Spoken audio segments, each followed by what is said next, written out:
Wine তাখাল্লাফা লিগাইরি উযরিন ওয়া সাল্লা ওয়াহদার, কোন ব্যক্তি যদি বিনা ওজরে এমনিতেই জামাত ছেড়ে থেকে গেল আর একা সালাত আদায় করে নাই, তাহলে তার সালাত হবে কি হবে না, ইখতিলাফ রয়েছে। জাহেরি ফতোয়া হচ্ছে যে না, সালাত বাতিল, মানে জামাত যেন তাদের জন্য শর্ত, কিন্তু এই মতটি মোটেই ঠিক না। দ্বিতীয় মত হচ্ছে যে সালাত সহিহ হয়ে যাবে, কিন্তু সে গুনাহগার হবে, ক্ষতিগ্রস্ত হবে। সে কথাই বলছেন এখানে, ফাসালাতু সাহিহা, কেউ যদি বিনা ওজরে একা একা সালাত আদায় করে নিল, অফিসে সালাত আদায় করে নিল, বাড়িতে সালাত আদায় করে নিল, অথচ যেতে পারতো সে, কারণ এমন শারঈ ওজর ছিল না, তাহলে তার সালাত বাতিল নয়, বরং সাহিহা, বিশুদ্ধ, তার সালাত কবুল হবে। লাকিন্নাহু ইয়াখসারু আজরান আযীমান, মহাপুরস্কার থেকে বঞ্চিত হবে। ওয়ায়াসামু ইসমান কাবীরান, বড় গুনাহগার। একটি হাদিস দিয়ে শেষ করছি, সেটা হচ্ছে জামাতের ফজিলত এবং তাকবীরে তাহরিমার ফজিলত। এমন ভাবে জামাত ধরলেন যে তাকবীরে তাহরিমা সহ যদি পান আপনি, তাহলে তার বড় ফজিলত রয়েছে, দুটি গুরুত্বপূর্ণ ফজিলত।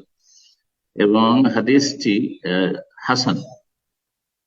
আনাস মালিক রাদিয়াল্লাহু তাআলা আনহু বর্ণিত, তিনি বলেন, ক্বালা রাসূলুল্লাহ সাল্লাল্লাহু আলাইহি ওয়াসাল্লাম, রাসূলুল্লাহ সাল্লাল্লাহু আলাইহি ওয়াসাল্লাম বলেন, মান সাল্লা লিল্লাহি 40 ইয়াওমান ফি জামাতিন, কোন ব্যক্তি যদি আল্লাহর সন্তুষ্টির জন্য 40 দিন নিয়মিত জামাত সহকারে সালাত আদায় করে। 40 দিন কেন বলা হয়েছে? 40 দিন পড়ার পরে থামিয়ে দিবেন, স্টপ করে দিবেন? না না, মোটেই না। 40 দিন পড়লে মোটামুটি আপনার একটা ইমানি তরবিয়ত হয়ে গেল, এমন একটা অভ্যাসে পরিণত হয়ে গেল যে তারপরে জামাতে সালাত না পড়লে আপনার কোনো শান্তি হবে না, আপনি কোনো তৃপ্তি পাবেন না। জি, তো মানুষকে ইমানি তরবিয়ত দেওয়ার জন্য এই কথা বলা হয়েছে। যেই ব্যক্তি আল্লাহ সন্তুষ্টির জন্য 40 দিন জামাত সহকারে সালাত আদায় করলো, এমন ভাবে ইউদরিকু তাকবীরাতুল উলা, প্রথম তাকবীরও পেল, প্রতি ওয়াক্তে প্রথম তাকবীর সহ সালাত আদায় করলো, কুতিবাত লাহু বারাআত, তার জন্য দুটো ছাড় প্রাপ্তি লিখে দেওয়া হবে, দুটো ছাড় পেয়ে যাবে। একটি হচ্ছে বারাআতু মিনান নার, জাহান্নাম থেকে ছাড় প্রাপ্তি তার জন্য, হ্যাঁ, মুক্তির ঘোষণা, মুক্তিপত্র। ও বারাআতু মিনান নিফাক, এবং মুনাফিকি থেকে মুক্ত, তার মধ্যে মুনাফিকি নেই। যেই ব্যক্তি জামাত সহকারে সালাত আদায় করে তার মধ্যে মুনাফিকি নেই। যার মধ্যে এই ক্ষেত্রে শিথিলতা আছে, গাফিলতা আছে, উদাসীনতা আছে, যে জামাত পড়লো না, কোনো গুরুত্ব নেই জামাতের, তার মধ্যে মুনাফিকির চরিত্র রয়েছে।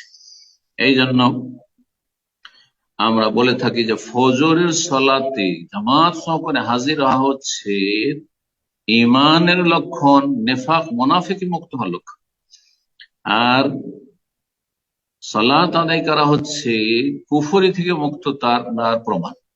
যেই ব্যক্তি সালাত আদায় করে সে কুফরি মুক্ত, আর যে ফজরে হাজির হইতে পারে সেই ব্যক্তি মুনাফিক মুক্ত। জামাত সহকারে সালাত আদায় চেষ্টা করবেন। আল্লাহ রাব্বুল আলামিন যেন তৌফিক দান করেন, এবং রাব্বুল আলামিন যেন আমাদেরকে ঈমান আমলে অগ্রগামী হওয়ার তৌফিক দান করেন, দুনিয়া আখিরাতের সার্বিক কল্যাণ দান করেন, সমস্ত বালা মুসিবত থেকে আল্লাহ হেফাজতে রাখেন। আমাদের মুসলিম ভাই বোন, আত্মীয় স্বজন, আপনজন, প্রিয়জন যারাই যেখানে রয়েছেন